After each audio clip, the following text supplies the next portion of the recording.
سورہ بقرہ کا آغاز ہوتا ہے جی حروف مقطعات سے۔ حروف مقطعات وہ الفاظ ہیں جن کی حقیقت میرا رب اور میرا رسول صلی اللہ علیہ وآلہ وسلم ہی جانتے ہیں، اور جس کو میرا رب یہ علم عطا فرمائے وہی ان کے بارے میں آگہی رکھ سکتا ہے۔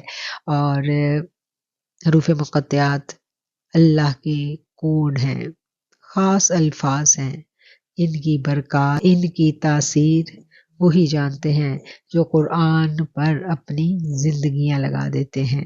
اور یہ اللہ کی کتاب کا علم ہم حاصل کرنے جا رہے ہیں۔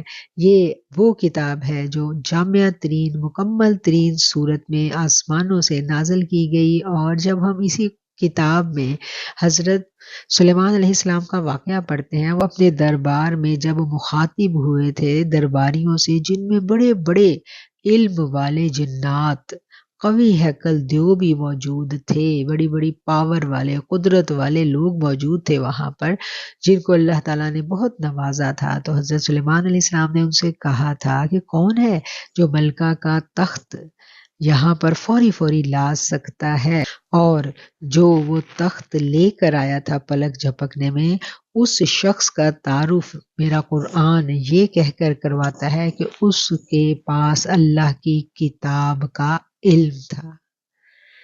تو اللہ کی کتاب کا علم ہونا یہ چھوٹا علم نہیں ہے، یہ بہت بڑا علم ہے۔ جس کے پاس اللہ کی کتاب کا علم ہوتا ہے، پھر اس کو اللہ تعالیٰ ایسے تصرفات بخش دیتا ہے کہ وہ ہزاروں میل دور سے بھی ملکہ بلقیس کا تخت ملکہ بلقیس سمیت حضرت سلیمان کی خدمت میں حاضر کر دیتا ہے۔ یہ بات میں نے ضمناً عرض کر دی اس لیے کہ ہمیں اندازہ ہو کہ ہم اس رب العالمین کی کتاب پڑھنے جا رہے ہیں جو بڑی قوت والا ہے۔ اور جب اس کتاب کو ہم ہاتھوں میں لیتے ہیں تو یہ کتاب سب سے پہلی جو ہمیں ہدایت کرتی ہے وہ یہ کرتی ہے کہ دیکھو اس کتاب میں کوئی شک نہ کرنا، اس کتاب میں کوئی شک نہیں ہے، اس میں جو بات بیان کی گئی ہے اللہ رب العالمین کی طرف سے حق ہے، سچ ہے۔ اگر ہمیں اس بات کی سمجھ نہیں آ رہی یا وہ آیت متشابہات میں سے ہے، متشابہات وہ آیات ہیں جو عوام الناس کے لیے نہیں ہیں، ان میں کیا حکمت ہے، کون سے راز پوشیدہ ہے، وہ اہل علم ہی جانتے ہیں۔ ایک عام قاری، عام قرآن پڑھنے والے کو حکم ہی نہیں ہے کہ وہ ان پر تدبر کرے۔ اور شک سے بالا تر ہو کر جب ہم اس کتاب کو کھولیں گے تو ہمارا جی چاہے گا کہ یہ کتاب ہمیں رستہ دے، ہمیں راہ دکھائے۔ تو یہ کتاب کہتی ہے کہ اگر تم نے مجھ سے سیدھا رستہ معلوم کرنا ہے تو اپنے اندر یہ صفات پیدا کرو۔ اور وہ کون کون سی صفات ہیں جن کا پیدا کرنا ضروری ہے؟ ان میں سب سے پہلی صفت جو بتائی گئی وہ ہے جی غیب پر ایمان، نماز کو قائم کرنا، آسمانی کتابوں پر ایمان لے کر آنا، آخرت پر یقین رکھنا۔ اور ایک اور قسم اللہ تعالیٰ نے بتائی ہے کہ وہ جو بندے ہیں اللہ کے ایمان والے جو بندے ہیں، جو ہم نے ان کو رزق دیا ہے وہ اس میں سے خرچ بھی کرتے ہیں۔ اور رزق جو ہے وہ صرف مال و دولت نہیں ہے، رزق سے مراد ہر وہ عطا، وہ نعمت جو اللہ تعالیٰ نے انسان کو دی، اللہ کہتا ہے اس کو خرچ کرو، اپنے لیے بھی خرچ کرو اور دوسروں کی بھلائی کے لیے بھی خرچ کرو۔ اور علم بھی ایک رزق ہے، اللہ جس کو چاہتا ہے جتنا چاہتا ہے علم و حکمت سے نواز دیتا ہے۔ اب اگر کسی کو اللہ تعالیٰ نے حکمت عطا کر دی، علم عطا کر دیا، کوئی خاص فن عطا کر دیا، تو وہ فن، وہ علم، وہ حکمت اس شخص کی ذاتی میراث نہیں ہے۔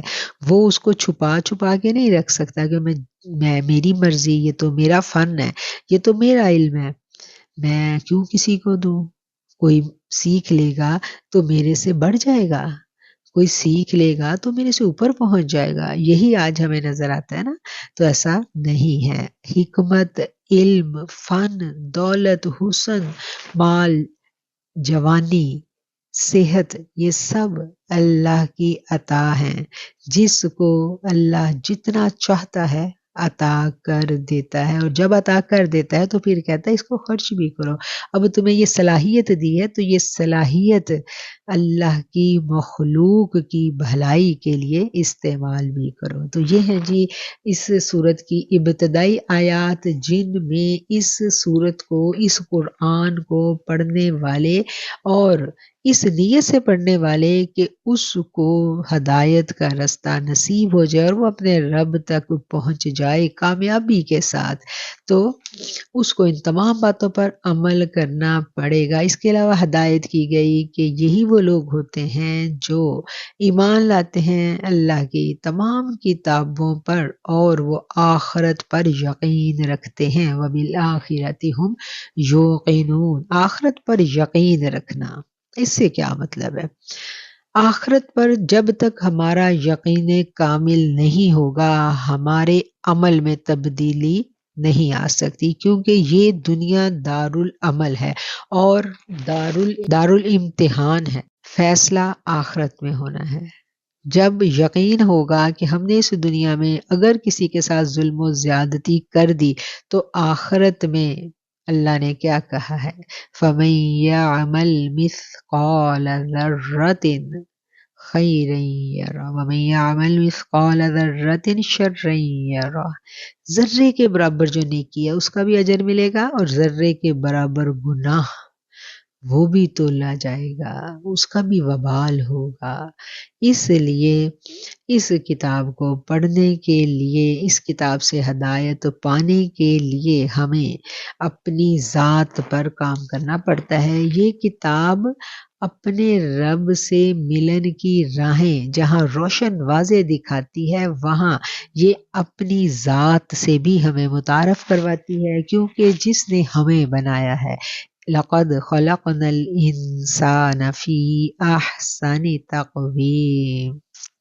اللہ کیا کہتا ہے کہ بے شک انسان میری بہترین تخلیق ہے۔ یہ جو انسان اتنی بہترین تخلیق ہے، اس کے راز ہیں، اس کی شخصیت میں بھی راز ہیں۔ اس کو ان رازوں کو پانے کے لیے تفکر کی دعوت دیتا ہے۔ قرآن کہتا ہے غور کیوں نہیں کرتے؟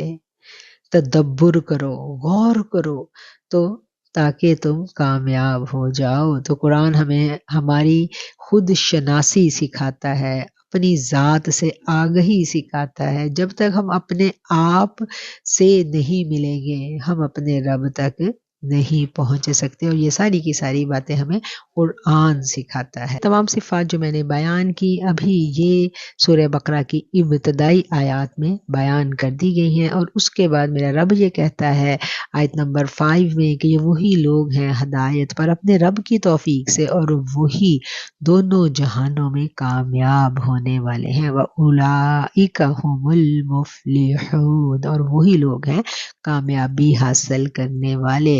کامیابی کیسے ملے گی؟ کامیابی کے سارے راز جو ہے نا ابتدائی آیات میں بتا دیے گئے۔ پہلی 4 آیتوں میں کامیابی کے راز اللہ نے بتا دیے ہیں، اور اس سے آگے اللہ تعالیٰ فرما رہے ہیں کہ بے شک جنہوں نے کفر کا رستہ اختیار کیا، برابر ہے ان کے لیے کہ آپ انہیں ڈرائیں یا نہ ڈرائیں، وہ ایمان نہیں لے کر آئیں گے۔